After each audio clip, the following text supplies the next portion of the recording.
All right, we are live. It is Thursday, May 12th. We are live because Saturday, May 14th, we have an all day event, Professional Wealth Building Strategies with Jared Wesley. Jared is here with me today. Jared, how's it going? I'm doing well, Evan. How you doing? I'm doing all right. So tell me, how long have you been thinking and planning a professional wealth building strategies course? Oh man, it's been quite a while now. At least 4 or 5 years. In fact, I remember a few years back we did a mentorship, and I told all those folks, "Hey, in about 3 months we're going to have this course done." It just took a little longer than expected, but I think the time and wait is worth it. So, talking about the time, everything going on right now, the market volatility, inflation, conflicts around the world, why now? Now is probably as good of a time as any, really, because we're seeing the markets getting hammered, and traditionally, people they get scared when the markets tank, and they do the opposite of what they should do. They pull money out instead of actually adding money to it. And then obviously we're seeing inflation at record levels, and I'm not sure that even in recorded U.S. history we've seen it quite this high.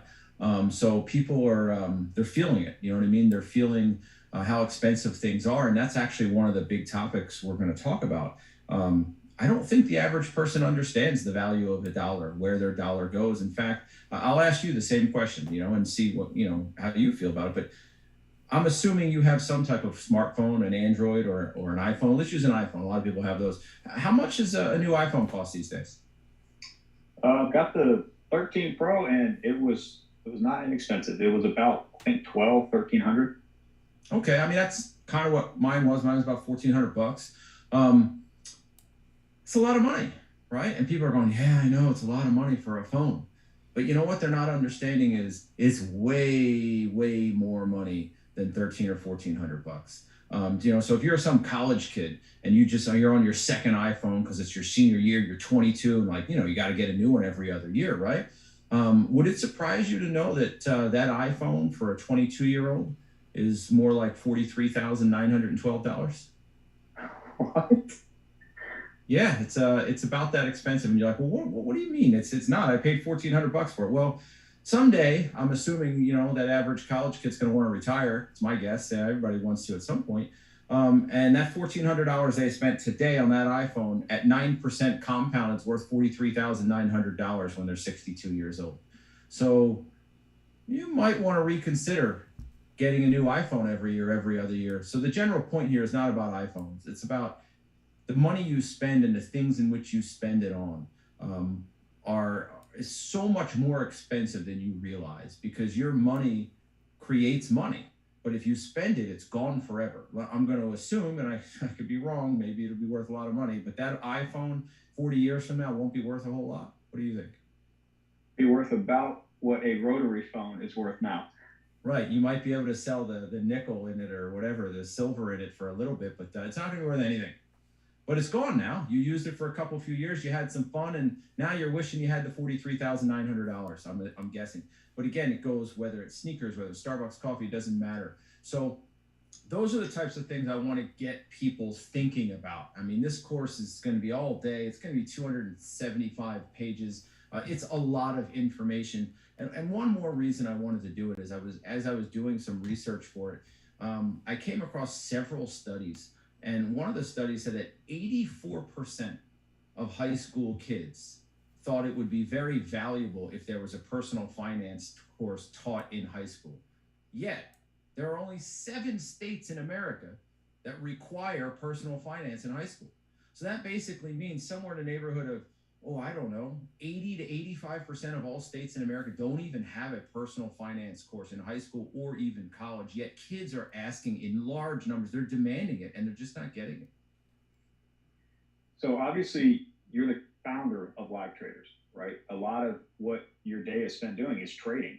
How much trading is in professional wealth building?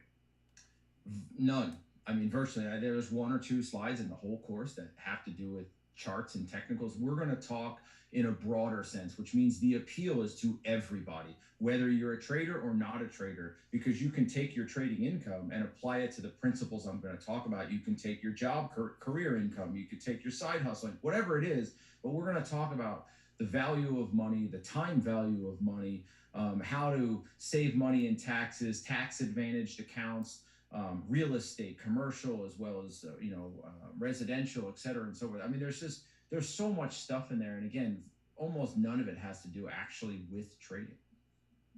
Okay, I know you are a big movie buff. I've seen pictures of your home theater, pretty sweet. If I know you've seen Back to the Future 2, where there's a sports almanac that they go back in time and they give the younger self the sports almanac. If you could go back in time and talk to your 18-year-old self, what two pieces of advice about wealth building would you give yourself? Man, that's a great question. One of them may not sit as well with some people, and one of them will be like something every one of us probably should do. One, I would definitely tell myself to start as early as possible, not only learning about money, but saving money. I don't care if it's $25 a month, $50, or just get in the habit of saving, because Americans are terrible savers. And the other one, and this is where I might rub some people the wrong way, so I'll just apologize in advance and for not apologizing, I guess, is I don't know that college would have been the best path for me and maybe other